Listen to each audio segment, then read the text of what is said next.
I'm here in Texas, and I am lucky enough to be passing through during bluebonnet season, which is the state flower of Texas.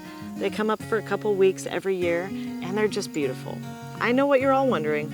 Where the heck have you been, Mandy? So there's this word I want to talk about today, funk. Now this word has a few different definitions. It can be music combining the elements of rhythm and blues and soul music. It can also mean an offensive smell. But unfortunately, the meaning that applies to me today is a dejected mood. And that is exactly what I've been in lately. I have got to get out of this, but who's gonna keep me accountable because I'm not doing a very good job of it on my own. Then I realized I have about 20,000 friends out there who are willing to kick my butt if my butt needs kicking. And this is where you come in.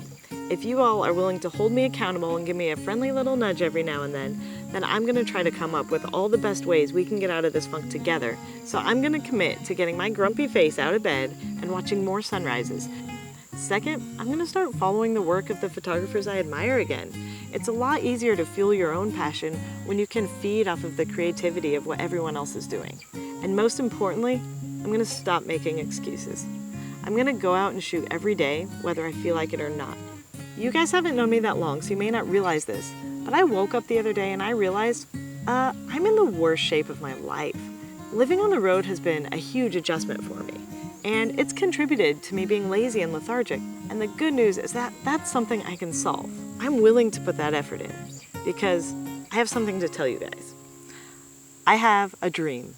I've been hesitant to tell anybody this dream because what if I fail? Okay, here goes. You know those mountains that inspired me? You know the ones, the Grand Tetons? I've been dreaming for weeks about standing on top of the Grand Teton. Just telling you guys that, it's been a huge weight off my shoulders. But do you guys know how tall that thing is? Now, I'm a pretty average person. I'm not a great rock climber, and I'm not a master endurance runner or hiker, but I think that with effort and dedication, I can do this. And I want you guys to help me get there. But I know that this goal is difficult, and there's a good chance that I won't achieve it. But that's what makes the effort so much more worth it. So I'm gonna be doing more video blogs more frequently about all subjects, but I'm gonna start to talk about how to be fit on the road. So for today's tip, I wanna talk about something that I struggle with when I'm on the road. When I'm traveling through a national park or a state park or somewhere with mountains and hiking trails, it's really easy for me to get out and be active. But sometimes I have to travel through cities, and on those days, I'm not very active. So for today's advice, it's going to be ways we can stay active when we're stuck camping in a city.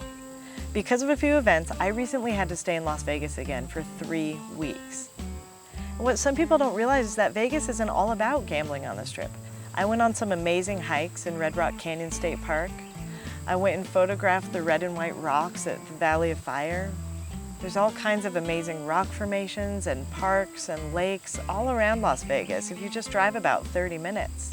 And if you're willing to go a little further, you can make it to Joshua Tree or Death Valley. Now, I did something I rarely do in a city, and I was very happy with my decision. I stayed at a KOA campground. Sure, there's no gym at the campground, but you know what it does have? A road. And you know what I can do on a road? I can run. And that's what I did. Not only did I get a great exercise in, but I got to sit in the hot tub and recuperate my completely out of shape muscles. And the great thing is that it was close enough to the city that I could be present for the events I needed to be present at. But I wasn't completely surrounded by the Strip and the drinking and the restaurants. And I had control over my own daily routine. But what it all comes down to is our own motivation. And if we want something bad enough, we're going to go after it. So let's not use our location as an excuse. Let's not use the fact that we're in a city or not in a city or near a gym or not near a gym to let us not be active. So here's to back to being present and not making excuses anymore. Love and light.